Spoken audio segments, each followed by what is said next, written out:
Olá, eu sou Isabel de Albuquerque e esse é o nosso Behavioral Compliance Talks, BC Talks, um espaço livre e informal que eu e os meus amigos Gabriel Cabral e Renato Capanema idealizamos para conversarmos sobre como as ciências comportamentais podem auxiliar na efetividade dos nossos programas de compliance. E hoje, essa nossa conversa vai ser sobre aquele pilar que é extremamente relevante para desenharmos um programa de compliance mais adequado tanto a realidade quanto as peculiaridades das nossas organizações, que é a análise de riscos, a avaliação de riscos, o famoso Risk Assessment. O que se defende, né, é que o Risk Assessment ele deve ser o primeiro passo para a gente desenvolver um programa de compliance, já que o código de conduta, as políticas, os procedimentos, os controles, os treinamentos, eles vão ser construídos, devem ser construídos com base nos riscos que foram identificados como relevantes durante essa fase, né, do Risk Assessment. Mas como nem todo mundo sabe, é que é uma série de vieses cognitivos que podem influenciar no nosso julgamento, né, quando nós mensuramos os riscos. A própria CDE, esse ano mesmo, 2022, divulgou em parceria com a CGU um relatório que se chama Modernizando a Avaliação dos Riscos para a Integridade no Brasil, rumo a uma abordagem comportamental e orientada para dados. Nesse relatório, a OCDE recomendou 3 caminhos como forma de fortalecer a atual metodologia de identificação e avaliação dos riscos para a integridade na administração federal brasileira. O primeiro deles é justamente a aplicação dos insights das ciências comportamentais para permitir uma melhor compreensão dos eventuais vieses cognitivos que influenciam o julgamento humano. E quem está aqui para conversar com a gente hoje sobre esse tema é minha querida amiga Catarina Hatz, que é diretora de Governança, Risco e Conformidade da Renova Energia e muito, mas muito experiente na realização e condução de Risk Assessment. Kátia, seja muito bem-vinda. É uma alegria ter você aqui hoje no nosso BC Talks. Então, conta pra gente um pouquinho dessa sua experiência e sobre eventuais desafios comportamentais que você eventualmente já enfrentou ao realizar essas atividades de riscos nas empresas, essas avaliações de riscos nas empresas. Olá, obrigada por essa super introdução, Isabel. É um prazer estar aqui. Então, olá, Gabriel, olá, Renato, olá, Isabel. Muito obrigada pelo convite. Eu estou muito feliz e honrada de estar aqui.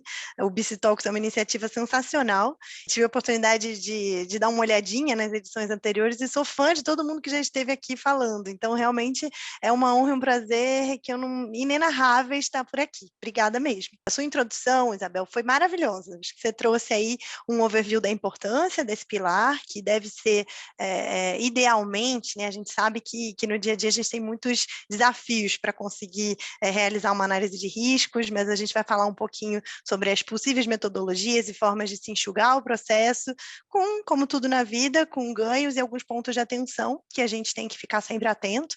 Eu estou muito sensível a essa questão dos vieses comportamentais e da importância de se olhar para o compliance como uma ciência comportamental, como vocês, de modo muito pioneiro, sempre comentaram, sempre trouxeram para a comunidade de compliance estar mais atenta. Então, minha formação inicial é em Direito e agora eu estou buscando um mestrado em Psicologia para eu estar mais atenta e conseguir conduzir todas as etapas dos pilares do programa de integridade com essa visão também que vocês tanto trazem, tá? Então, a análise de riscos, ela pode ser feita seguindo diferentes metodologias e formas, tudo vai depender de 2 coisas: razoabilidade, proporcionalidade, momento da companhia. Então, você tem que considerar, de fato, né, qual o contexto da companhia, os recursos que ela possui para fazer esse trabalho, então, seja recursos humanos, até recursos financeiros para investir nesse tipo de iniciativa, e de modo razoável e proporcional a essa realidade, você aplica as possíveis metodologias para seguir com esse trabalho. Idealmente, é muito importante, uma análise de riscos, ela nada mais é do que a construção de uma matriz onde você vai condensar algumas percepções, alguns fatos que você observa, que você colete no canal de denúncias, conclusões que você chega ao analisar e comparar políticas, procedimentos, o entendimento das pessoas sobre o que é dito, os treinamentos, a maturidade como um todo do programa de compliance da empresa, bem como as iniciativas, os processos e o ramo de atuação. Então, com base nisso tudo e considerando o apetite a risco e enfim, o escopo que foi definido para essa análise de riscos, você vai colocando isso tudo numa matriz, para entender ali onde é que aqueles processos acontecem com mais frequência ou tem mais probabilidade de acontecer, quando acontecem, qual o nível de impacto para as operações e negócios e objetivos da companhia, e a partir daí você constrói essa forma que é muito interessante de você olhar uma visão de helicóptero para o todo, para a companhia, e ser mais cirúrgico nas suas ações, nos seus investimentos e na forma de organizar o seu programa. Diante disso, eu falei que tem várias metodologias. A ideia aqui não é entrar no detalhe, mas a gente tem ISO, a gente tem o Pacto das Nações Unidas, a gente tem até alguns guias da CGU, TCU, a gente tem muitos inputs para considerar e realizar esse trabalho. Eu já realizei esse trabalho olhando com diferentes óculos, né? Tanto como terceira, quanto dentro de casa. Hoje em dia eu estou dentro de casa, mas vale fazer só o disclaimer que aqui na Renova eu ainda não tive a oportunidade de pegar o mapa e atualizar. A gente tem um mapa de riscos aqui, numa abordagem em que a gente considera os riscos do negócio junto com os riscos de corrupção, que eu acho que é ideal, você juntar tudo e ter uma matriz única. Você é mais eficiente e mais assertivo na forma de conduzir os negócios quando faz dessa forma, mas também existem formas de se separarem as matrizes, de ter uma visão do negócio separada do risk assessment de conformidade de compliance. E é possível que seja feito tanto com entrevistas individuais, seguidas por walkthroughs, em que você caminha junto com um analista que é mais operacional e olha mais para o processo, como juntando as pessoas para conversar, como também passando questionários, enfim, eu não vou entrar muito no detalhe sobre essas possibilidades, porque a gente vai entrar nisso um pouquinho mais adiante, quando a gente avançar aqui com a nossa conversa. Mas, de um modo geral, a Isabel já definiu muito bem a importância e contextualizou que essa importância ela vem sendo lembrada nacionalmente e internacionalmente. É uma boa prática reconhecida pelas autoridades se considerar a análise de riscos, tanto na estruturação quanto na revisão de todos os outros pilares do programa de integridade, e isso pode ser feito de várias formas. Se eu enfrento dificuldades no que diz respeito ao impacto comportamental durante esse caminho, como em todos os pilares, como em quase tudo na vida, sim, eu enfrento em todas as metodologias diferentes. Perfeito, Catarina. Olha, muito legal o que você está falando, porque do ponto de vista comportamental, talvez a análise de risco seja o ponto mais sensível. Por quê? Porque tem muita gente que faz, né? Tem muitos manuais que dizem como fazer. É algo que, de alguma forma, estava bem estabelecido que as empresas conseguiam fazer bem, né? Só que quando a gente entra nas possibilidades de viés, a gente até se assusta com tamanhas as hipóteses ou situações que podem gerar vieses e que comprometem todo o programa, né? Porque a gente sabe que a análise de risco ela baseia ou ela estrutura todo o programa. E do ponto de vista, assim, quando a gente coloca pessoas juntas, e isso eu queria perguntar, queria ver a sua visão, se tem alguma percepção prática com relação a isso, um dos vieses mais significativos é o que a gente chama de efeito manada. Você coloca as pessoas juntas, via de regra tem alguém ali que tem maior protagonismo, alguém que começa falando, alguém que expõe primeiro, e a partir daí as pessoas que estão ali ao redor, elas de alguma forma, elas balizam todas as opiniões a partir daquela opinião da primeira pessoa que se manifestou. E acaba que aquela pessoa acaba dando um tom para a discussão bastante grande e a opinião dela acaba prevalecendo no grupo. Se pudesse falar um pouquinho sobre isso, já vivenciou isso? Pode ser feito, enfim. Obrigado. Sim, imagina. Obrigada pela sua pergunta, Renato, que você trouxe é muito, muito relevante, muito comum. Eu fujo ao máximo da chamada Focus Group Meeting, ou interação, né, workshop com um grupo focal, que é uma das possíveis metodologias e dentro do passo a passo da análise de riscos, uma das etapas que a gente pode percorrer para receber os insights dos colaboradores no que diz respeito aos processos, aos controles, aos riscos que eles identificam ali na linha de processo deles. O que acontece? É muito comum a gente perceber que a pessoa hierarquicamente superior, quando fala, o que ela fala é o tone from the top, né, que vem para o bem e para o mal, né, vem para o bem quando a pessoa tem uma postura reta e realmente abraça e apoia o programa e todo mundo se inspira, e pode ser ruim, por exemplo, quando a gente está correndo contra o tempo, tem um budget muito restrito e de fato não consegue fazer as entrevistas seguindo a metodologia individual, seguida de um walkthrough, como eu comentei no início. Você precisa pegar e já juntar todo mundo, o operacional junto com a visão executiva, começa já juntando várias áreas para eventualmente entender um processo, normalmente atravessa muitas áreas da companhia. Então, você já juntaria todo mundo, por exemplo, para falar dos riscos no processo de supply chain. Aí você bota compras, você bota as áreas que mais demandam, você bota compliance, você bota cadastro, você bota o financeiro, e aí você pede para todo mundo falar sobre o processo e voluntariar as informações que eles percebem que são mais sensíveis dentro do que existe construído na companhia. E o que acontece? O primeiro a falar, ou o primeiro de nível executivo hierarquicamente mais superior no grupo a falar, vai colocar uma visão que vai ser replicada e reproduzida pelos demais na sequência da conversa. É super complicado fugir dessa tendência muito forte, que é natural, a gente entende que a pessoa tenha, né? Ela vai ali contrariar o chefe, ela vai ali colocar uma visão diferente daquela que ele está trazendo em nome da companhia, como o que é feito e como é feito. É muito complicado. E o que eu costumo fazer para evitar? Às vezes, realmente, você não consegue fugir de aplicar essa metodologia, então, de fazer grupos focais para conversar sobre os processos e controles e, a partir daí, extrair os inputs para a matriz. Mas o que eu evito colocar? Eu tento, pelo menos, colocar pessoas do mesmo nível hierárquico. Então, ok, eu preciso misturar aqui os processos, eu preciso ganhar eficiência nesse projeto de análise de riscos. Eu vou colocar só os analistas, ou só o nível gerencial, ou pelo menos só os diretores. Porque a partir daí você já elimina uma questão relacionada a essa hierarquia que vai pesar, a pessoa vai ficar preocupada na hora de colocar a visão dela. E é muito ruim perder essa riqueza de eventuais diferenças interpretativas, porque um fator de risco que eu acho que eu coloquei em 100% das matrizes que eu já preparei até hoje, é exatamente a falha de compreensão das políticas e procedimentos e o descolamento entre o que está numa política, o que está num procedimento, o que um executivo espera quando ele aprovou aquela política e o que ele entende que o chão de fábrica está fazendo e o que os analistas de fato estão fazendo e coletando, juntando de evidências dentro de um sistema ou dentro do dia a dia que eles constroem para executar o que as políticas, procedimentos e executivos esperaram e colocaram, tanto escrito num papel quanto em um treinamento. Então, esse tipo de falta de alinhamento no que diz respeito a todos os documentos e percepções de um mesmo processo é um fator de risco, ou seja, um fator que aumenta a probabilidade do desvio de conduta que afeta o objetivo da companhia acontecer. Então, é muito relevante ter esse tipo de cuidado, de pelo menos colocar pessoas do mesmo nível hierárquico quando você precisa misturar áreas diferentes para falar sobre um processo da companhia que traz risco e que é relevante.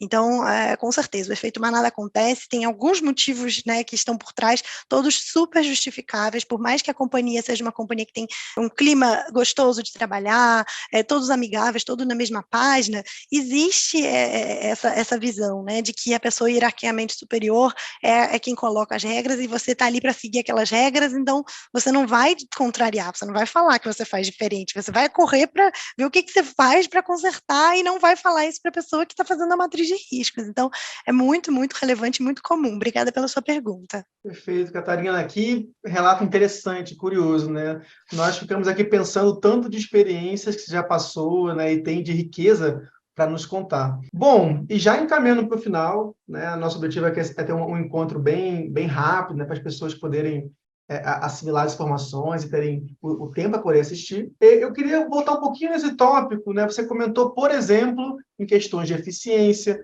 de pensar no contexto da organização.